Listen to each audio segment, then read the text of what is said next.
네, 현재 시간 2시 11분 지나고 있습니다. 오늘 시장에서는 또 어떤 특징주를 봐야 될까요? 시장을 알 수 있는 방법, 이길 수 있는 방법 긴급진단에서 도와드리겠습니다. 레몬리서치 이상엽 이사와 함께 할게요. 어서 오세요. 안녕하세요. 네, 안녕하십니까. 오늘 세 가지 상황실 같이 알아보겠고요. 첫 번째로 바로 들어가 보겠습니다. 경쟁사와 한판 승부, NC소프트 오늘장 하락을 보이고 있습니다. 도대체 무슨 악재가 나왔길래 이렇게까지 떨어지나 하고 찾아봤는데 보니까 그 경쟁사인 블리자드의 디아블로 4가 내년 출시한다. 그래서 신작 출시일이 겹친다? 그것 때문에 걱정돼서 빠진다? 라고 기사는 설명하고 있던데 맞습니까? 네, 그 영향이 좀 가장 큰 것 같고요. TL에 대한 기대감이 크죠. 이제 올해 이제 한번 이제 연기하기도 했었고, 그래, 내년에 2분기에 드디어 이제 TL 나오구나 했는데, 그 이제 디아블로 이제 4가 내년 6월 6일 날 출시가 이제 확정됐다는 소식 때문이었는데, 지피지기면 이제 백전백승이라고 디아블로 4를 좀 이제 말씀을 드리면요.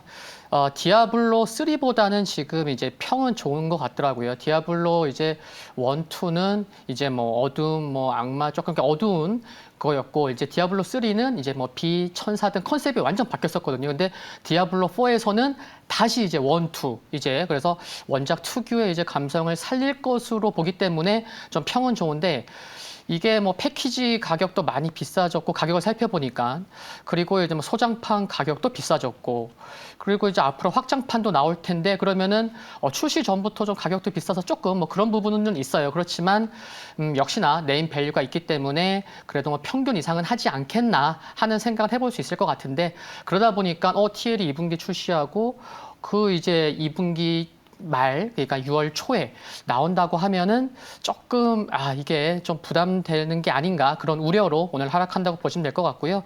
그리고 TL이 갖는 의미를 또 한 가지만 말씀드리면은 이게 이제 처음으로 이제 글로벌 이제 동서양 글로벌 PC랑 콘솔 게임 이제 같이 공략하는 첫 번째 게임이기 때문에 상당히 좀 중요한 부분이 있는데 이게 겹치다 보니 아직 뭐 한 6개월은 남았지만 좀 벌써 주가는 또 미리 뭐 선반영한다고 좀 그런 우려가 오늘 작용하는 것 같습니다. 네, 아니 참 이 TL의 출시를 기다렸는데 경쟁사와 신작 출시를 겹친다라는 그 불안감에 이렇게 하락하는 게 어떻게 보면은 안 그래도 사실은 타이밍을 노렸다가 마침 요거다 하고 파는 건지 이런 생각도 들었어요. 그래서 최근에 NC소프트 흐름은 어떤가 하고 찾아보니 일단 증권가에서는 그래도 좋게 평가하고 있습니다. 매출 추정치가 이제 TL로만 2,710억이 예상이 된다. 목표 주가를 65만 원으로 제시하고 그러거든요. 이 TL에 대해서 증권가에서 그리고 이상엽 이사님이 같이 좀 좋게 보고 계신지 NC소프트의 실적은 점점 나아질까요? 그런 기대감이 그동안 이제 주가에 반영이 돼 왔었죠. 그렇죠. 네, 네. 반영돼 왔었고. 근데 이제 앞으로 지금 최근에 이제 시가총액 큰 종목군들도 좀 실적 우려 때문에 좀 반도체 빅2도 좀 주춤하고 있는데 이제 4분기 실적이 또 중요하겠죠. 근데 NC소프트의 4분기 실적에서는 좀 3분기 대비해서는 뭐 매출이나 이익이 좀 감소할 전망이고 좀 비용도 좀 확인할 부분이 있기 때문에 4분기 실적에 대해서는 좀 보수적으로 좀 봐야 되는 그런 상황으로 생각이 들고요. 그리고 이제 우려될 수 있는 부분이 좀 비유를 하자면 그렇게 할 수 있는 것 같아요. 내일 드디어 이제 아바타 2가 개봉을 하는데 이제 여러 영화가 아바타 2랑 같이 개봉하고 싶은 영화가 없겠죠, 그렇죠? 같이 붙는다고 하면 뭐 그런 거, 그렇죠. 네, 그런 거죠. 지금 그렇기 때문에 그런 우려가 있는 상황이고, 그리고 이제 NC소프트가 이제 내년에 6개의 그 신규 이제 신작 게임 라인업이 있는데 뭐 블레이드 앤 소울 2나 블레이드 앤 소울 S 등이 있는데 일단 많긴 하지만 일단 TL에 대한 기대감이 좀 크다는 게 좀 이게 증권사에서도 높게 좀 전망을 했지만 그게 또 좀 약간 눈높이가 조금 낮아질 수 있는 게 아닌가. 그래서 이제 6개월 남았지만 점점 시간이 갈수록 좀 증권사에 대해서 또 한 개의 증권사만이 아니고 여러 증권사의 또 평도 좀 이렇게 확인하고 좀 참고하면서 그런 또 투자자로서는 그런 과정이 좀 필요할 것 같습니다. 네. 참 NC소프트 걱정입니다. 사실 최근에 게임주들이 신작이 지연된다는 소식 때문에 급락한 적은 있어도 신작을 발표한다고 하는데도 급락한 적은 처음이거든요. 네. 말씀해 주신 것처럼 이 기대 때문에 이미 저점 대비 50%가량 오른 상태라서 그냥 빌미를 만든 건가? 어떻게 해야 될지 NC소프트에 대한 투자 의견 들어보겠습니다. 현 구간 같이 차익 실현을 해야 되는 시기입니까? 아니면 쫙 버티고 있어야 되는 시기입니까? 네, 그 한 줄 평 말씀드리면요. 이제 단기 변곡점에서 조정 빌미라고 이제 생각을 해봤고요. 그 일봉상 흐름을 보시면은 벌써 NC소프트가 횡보한 게 올라와서 횡보한 게 거의 한 달입니다. 그래서 횡보하다가 이제 방향을 잡잖아요. 상승이냐 하락이냐. 그런 변곡점에서 오늘 좀 우려 때문에 좀 하락하는 게 좀 안타까운 것 같고요. 또 그리고 일봉 말고 주봉을 보시면은 60주선, 60MA가 우하향하고 있거든요. 그래서 계속 그 자리를 돌파를 못하고 있는 그런 상황에서 또 하락했다는 게 좀 아쉬운 것 같습니다. 그래서 향후에는 주봉에서 하락하고 있는 60주선, 60MA를 돌파하는 게 중요하겠다라는 것도 좀 참고하시면 좋을 것 같고요. 그래서 뭐 신규 관점에서는 좀 매수를 전 안 하겠고 좀 이렇게 4분기 실적까지 좀 매수를 하시고자 하시는 분들에서는 4분기 실적까지도 좀 확인하고 매수하시는 게 어떨까라는 말씀을 드리고 싶고요. 단기적으로는 최근에 이제 갭 상승하고 횡보했기 때문에 한 단기적으로는 43만 원이 중요하겠고 또 중기적으로는 41만 원 지켜지는 게 중요하다는 말씀 드릴 수 있을 것 같습니다. 네, 알겠습니다. 지금 구간에서의 신규 매수는 저희는 드리지 않겠습니다. 43만 원, 중기 41만 원 하방 경직성이 중요하다라는 점 다시 한번 알려드리겠고요. 이어서 두 번째 상황실 만나보시죠. UAE와 손잡나 오늘장 원전주들이 강세를 보이고 있습니다. 이제 한국과 UAE가 원전 협력을 논의한다라는 소식 때문에 오늘장 원전주들이 올라주거든요. 이 수출 행보, 수주 행보 올해 이어서 내년에도 좀 이어질까요? 어떻게 보십니까? 네, 원전 정부에서 관심이 정말 크죠. 그래서 근데 이제 이게 뭐 수출 관련된 좀 소식이 나와야지만 주가가 좀 오를 텐데 그런 게 좀 띄엄띄엄 있다 보니 참 매매하기는 어려운 상황인데요. 그 대통령실 이제 비서실장이 특사로 이제 UAE 출장을 갔죠. 그래서 그저께 11일 날 갔고 14일까지 있을 텐데 이제 뭐 대통령도 예방하고요. 뭐 정부 관계자들 이제 만날 것으로 이제 전망이 되고 있는데 그래서 이제 원전, 방산 등 이제 협의를 할 것으로 보이고요. 그리고 또 이제 UAE 관련돼서는 좀 이렇게 친숙한 나라인 것 같아요. 또 원전에서도 뭐냐면 그 이제 최근에 지난 4일이었는데 그 아랍에미리트의 그 최고액 지폐의 새로운 도안이 공개가 됐는데 그 지폐에 어떤 게 있었냐면은 10년 전 2012년에 그 한국에서 이제 국내에서 수출한 그 바라카 원전의 모습이 그 이제 지폐에 볼 수가 있었던 거죠. 그래서 그렇게도 지금 아랍에미리트가 좀 친숙한 부분이 있고 또 지난 6일에는 이재용 삼성전자 회장이 또 이제 바라카 원전 발전소 이제 건설 현장에 방문해서 뭐 삼성물산 이제 직원들 뭐 격려하기도 했고 그래서 아랍에미리트가 참 이렇게 원자력과 관련돼서 좀 이렇게 친숙한 그런 분위기인 것 같아요. 그래서 참 이렇게 좋은 소식 이어지면 좋을 것 같고 또 지금 이제 윤석열 대통령 이제 정부에서는 이제 원전 수출을 쉽게 하려고 하죠. 그래서 지난 8월에 처음으로 이제 뭐 이집트 엘바다에서 수주를 했고 그 다음에 이제 폴란드 그리고 이제 지난주에 또 긍정적인 얘기가 있었죠. 이제 한수원 사장은 이제 체코 수주전 한국이 상당히 우위에 있다라고도 지난주에 얘기했던 만큼 일단 기대감은 있다는 거. 네, 계속 좀 기억하시고 뭐 관련된 뉴스에 좀 집중하시면 좋을 것 같습니다. 네, 여기 더불어서 오늘에 또 뉴스가 더해졌어요. 미국 SMR 투자 검토 소식에 국내 원전주들의 강세다. 보니까 이제 두산 에너빌리티 이야기인 것 같던데 이 회사 하나에만 국한된 뉴스가 아니라 SMR 시장에 대한 분위기, 원전에서 소형 원자로에 대한 분위기를 다시 또 띄울 만한 그런 계기가 되는 걸까요? 참. 조금 아쉬운 게 뭐냐면은 그런 이제 투자 소식이 이제 있는데 뭐 구체적인 금액이나 그런 시기 같은 게 없어서 네, 그런 거는 조금 아쉬운 것 같습니다. 그래서 수출입 은행이 이제 두산에너빌리티랑 뭐 DLENC 등 이제 미국 기업의 이제 엑스에너지 지분 투자 방안 이렇게 지분 투자를 확정하는 건 아니고 지분 투자 검토, 이제 방안 검토 소식으로 좀 이제 관련된 종목군들 좀 움직이는 모습인데, 근데 좀 윗꼬리를 좀 여러 기업들이 좀 달았었고요. 그래서 이 기업이 어떤 기업이냐면은 그 뉴스케일 파워랑 테라 파워와 함께 미국에서 이제 3대 SMR 기업이다라는 것까지 이제 소개가 됐는데, 처음에 말씀드렸던 것처럼 뭐 금액이나 시기나 아직 확정된 것은 아니기 때문에 잠깐 올랐다가 그래서 좀 윗꼬리를 단 게 아닌가 싶은데, 또 뒤이어서 좀 긍정적인 뉴스가 나온다고 하면은 또 이제 윗꼬리를 또 이제 회복하는 그런 흐름이 뭐 나중에 또 나올 수 있기 때문에 관련돼서 이렇게 기억해 두시면 좋을 것 같습니다. 네. 참 태조 이방원을 호령한 원전주였어요. 그런데 뭐 태조 이방원 다 끝났다라고 하지만 물론 고점 대비는 원전주들이 다시 내려오긴 했어요. 그렇지만 이렇게 계속 무언가 뉴스가 나와준다면 우리가 생각하던 탈원전의 시대는 이제 끝이 나지 않았을까? 원전주 정말 투자 포인트가 더 지금보다 커지지 않을까? 기대가 됩니다. 이 태조 이방원 그 안에서 원전주 G2 파워에 대한 이야기 한 줄 평으로 정리해 볼까요?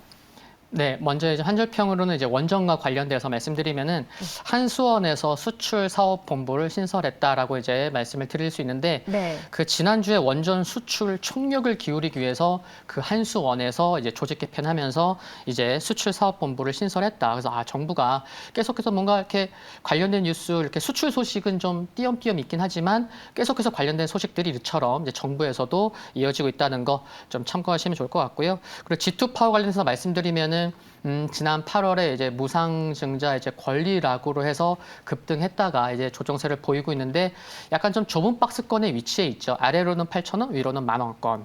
그래서 조정권 이렇게 좁은 박스권에 있는 상황인데, 뭐 ESS나 뭐 태양광 등의 에너지 사업하고 있고, 근데 매분기 뭐 적자 폭 규모가 크진 않지만 올해 들어서 매분기 좀 적자가 지금 이어지고 있는 상황인 거죠. 그래서 좀 박스권 대응하시면 좋을 것 같고요. 그리고 뭐 관심주로는 역시나 뭐 두산 에너빌리티를 좀 관심 있게 보시면 어떨까라는 말씀을 드리고 싶고, 최근에 원전주들 흐름 다 체크해 보시면은 시가총액이 두산 에너빌리티가 좀 큰 편이긴 하지만 두산 에너빌리티가 그래도 가장 좋은 흐름을 보이고 있을 정도. 그래서 시가총액과 상관없이 흐름이 좋기 때문이기도 하고, 또 이제 사우디의 식수 관련된 뭐 담수화 프로젝트도 두산 에너빌리티가 연관될 수도 있고요. 뭐 풍력이나 또 이제 뭐 폐배터리, 액화, 수소 관련된 모멘텀 등도 있기 때문에 두산 에너빌리티를 원전주 쪽에서는 뭐 꾸준히 관심 갖는 거는 유효하겠다라는 거 참고하시면 좋겠습니다. 네, 이렇게 두산 에너빌리티를 관심 종목으로 꼽아주셨습니다.